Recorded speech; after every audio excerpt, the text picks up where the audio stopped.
50 000 € sur votre livret A. Vous avez mis 10 ans à les économiser. Chaque mois, vous vous privez un peu. Vous faites attention. Vous êtes prudent. Et là, quelqu'un vous vole 2 000 € par an. Tous les ans. Sans forcer votre porte. Sans braquer votre banque. Légalement. Vous ne le voyez pas. Votre solde ne bouge pas.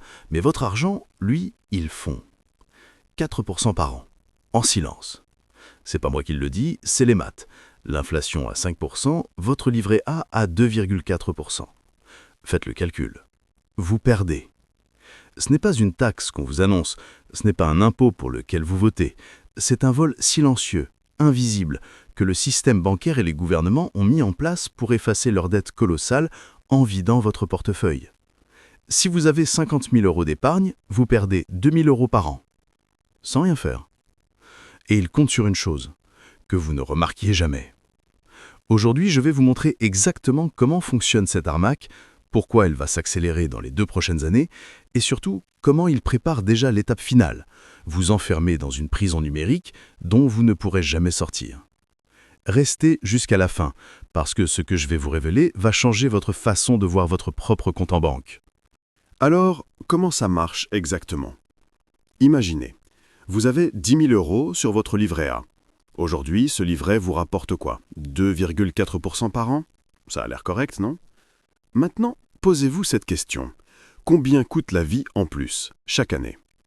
L'inflation officielle en France en 2024, environ 4 à 5%. Mais si vous faites vraiment vos courses, si vous payez votre loyer, si vous mettez de l'essence dans votre voiture, vous savez que c'est bien plus que ça. Donc, faisons le calcul simple. Vous gagnez 2,4% sur votre épargne. Les prix augmentent de 5%. Résultat, vous perdez 2,6% de pouvoir d'achat réel chaque année. Sur 10 000 €, c'est 260 € qui disparaissent. Pas de votre compte, mais de ce que vous pouvez vraiment acheter avec cet argent. C'est l'impôt invisible, l'impôt furtif. Et ce n'est pas un accident, ce n'est pas une crise temporaire, c'est le plan. Parce que voilà le secret que personne ne vous dit à la télé. Les gouvernements occidentaux sont écrasés sous des montagnes de dettes qu'ils ne pourront jamais rembourser. Les États-Unis, 37 000 milliards de dollars de dettes. La France, 3 200 milliards d'euros de dette publique. L'Europe entière, au-dessus de 100% du PIB pour la plupart des pays. Il n'y a que 2 façons de sortir de cette situation. Option 1. Faire défaut. Dire « désolé, on ne peut pas payer ». Mais ça, c'est la fin du système financier. Personne ne vous prêtera plus jamais un centime. C'est le suicide politique et économique. Option 2. Détruire la dette par l'inflation. Laisser les prix monter pendant que les taux d'intérêt restent bas. Comme ça, la dette devient moins chère à rembourser en valeur réelle. Devinez quelle option ils ont choisie. L'inflation n'est pas un bug, c'est le logiciel. Et vous, l'épargnant, vous êtes celui qui paie l'addition. Maintenant, vous allez me dire « Attends, ils ne peuvent quand même pas nous voler comme ça, c'est illégal. » Laissez-moi vous raconter une histoire vraie, une histoire qui s'est passée il y a 92 ans et qui est en train de se répéter sous vos yeux. 1933. Les États-Unis. Le pays est écrasé par la dette de la Première Guerre mondiale et la Grande Dépression. Le gouvernement est au bord du gouffre. Il ne peut pas payer ses dettes au prix officiel de l'or. Alors, le président Franklin Roosevelt fait quelque chose de radical. Il signe l'Executive Order 6102. Cet ordre rend illégal pour les citoyens américains de posséder de l'or physique. Oui, vous avez bien entendu, du jour au lendemain, posséder de l'or devient un crime. Les citoyens sont forcés de remettre leur or au gouvernement. Le prix officiel, 20,67 $ l'once. Les gens obéissent, ils n'ont pas le choix. L'or est confisqué. Et là, Roosevelt fait le coup de génie, le coup de maître. En 1934, il annonce le nouveau prix de l'or, 35 $ l'once. Vous comprenez ce qui vient de se passer? Le gouvernement a volé 69% de la richesse des détenteurs d'or, légalement. Les citoyens ont remis leur or à 20,67. Le lendemain, cet or valait 35. Mais eux, ils ne pouvaient plus le racheter. Ils étaient coincés avec des dollars qui valaient désormais beaucoup moins. Le gouvernement, lui, Il vient de créer des milliards de dollars de richesse sur son bilan. Sa dette, elle devient soudainement beaucoup moins lourde. Transfert de richesse, du peuple vers l'État, sans guerre, sans vote, juste une signature. Vous pensez que c'est du passé? Vous pensez qu'ils ne le referont jamais? Alors, laissez-moi vous poser une question. Qu'est-ce qui empêche aujourd'hui le gouvernement de faire exactement la même chose, mais avec votre argent numérique? Spoiler, rien. Absolument rien. Et ils sont déjà en train de préparer le terrain. Écoutez-moi bien, parce que cette partie, c'est la plus importante. Aujourd'hui, vous avez encore une échappatoire. Si votre banque vous arnaque avec des taux à 0%, si vous perdez confiance dans le système, vous pouvez faire quoi? Retirer votre argent en cash. C'est votre dernière liberté. Les billets physiques créent un plancher de protection. Ils ne peuvent pas vous imposer des taux d'intérêt négatifs si vous pouvez sortir votre argent du système. Mais cette option est en train de disparaître. Vous avez déjà remarqué, non? De moins en moins de commerces acceptent le cash. Les banques limitent les retraits. On vous pousse vers le 100% numérique. Et là derrière, il y a un projet. Un projet dont tout le monde parle, mais que personne ne comprend vraiment. La monnaie numérique de banque centrale. Le MNBC, ou CBDC en anglais. On vous la présente comme une simple modernisation. C'est plus pratique, c'est plus rapide, c'est l'avenir. Bullshit. La MNBC, c'est le verrou final de la prison financière. Imaginez un monde où votre argent a une date d'expiration, si vous ne le dépensez pas avant 6 mois, il disparaît. Comme ça, pas d'épargne, consommation forcée. Le gouvernement peut appliquer des taux d'intérêt négatifs directement sur votre compte, moins 5% par an. Vous ne pouvez rien faire. Vous ne pouvez pas retirer en cash. Le cash n'existe plus. Chaque euro que vous dépensez est tracé, taxé, contrôlé. Si le gouvernement décide que vous ne devez pas acheter tel produit, tel service, il peut simplement bloquer la transaction. Votre argent peut être désactivé d'un clic. Vous avez critiqué le gouvernement sur les réseaux sociaux? Oups!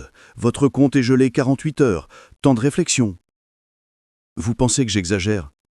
La Chine a déjà mis en place un système de crédit social couplé à une monnaie numérique. Si votre score baisse, vous ne pouvez plus prendre le train, acheter certains biens ou même voyager. L'Europe et les États-Unis travaillent à leur propre version en ce moment même. La Banque centrale européenne teste déjà l'euro numérique. La Fed américaine fait pareil avec le dollar numérique. Et une fois que cette transition est faite, il n'y a plus de retour en arrière. Plus d'échappatoire, plus de liberté financière, vous êtes enfermé dans leur système. Pour toujours.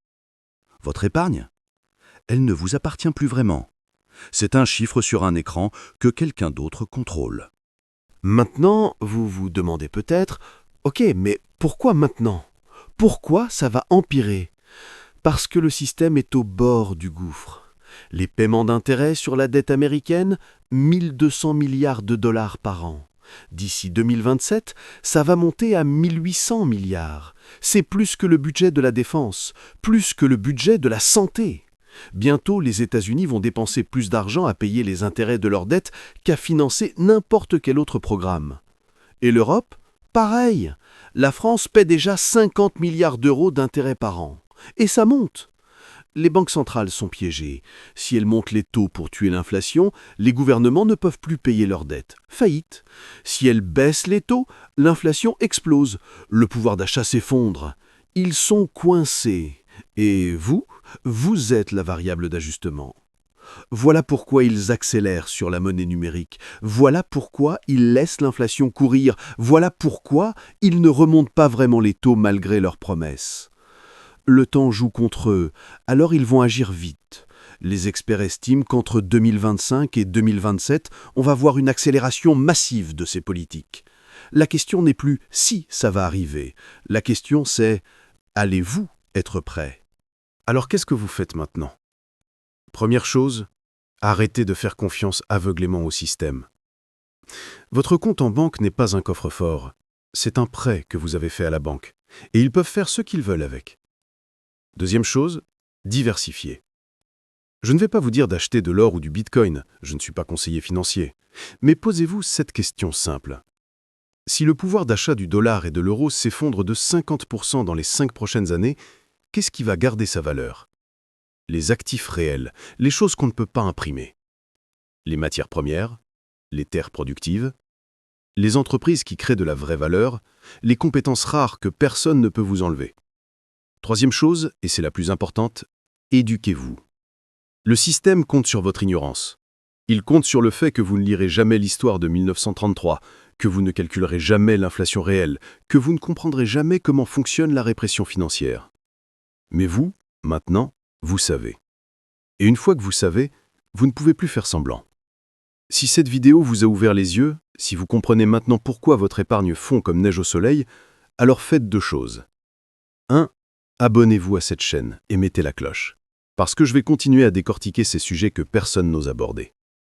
2. Partagez cette vidéo.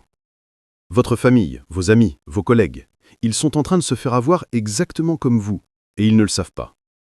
La prochaine vidéo, je vais vous montrer exactement comment les États-Unis préparent la plus grande revalorisation de l'or et du bitcoin de l'histoire pour effacer leurs dettes et pourquoi ça va provoquer un choc d'inflation historique dès 2026. Mais pour l'instant, retenez ça. Le système n'a pas été conçu pour votre liberté financière. Il a été conçu pour la survie du gouvernement et l'enrichissement de ceux qui contrôlent la dette. Maintenant que vous le savez, vous avez un choix à faire. Est-ce que vous allez être celui qui subit la prochaine dévaluation ou celui qui s'est préparé à temps? À vous de voir. Je suis le Bilan Caché et on se retrouve dans la prochaine vidéo.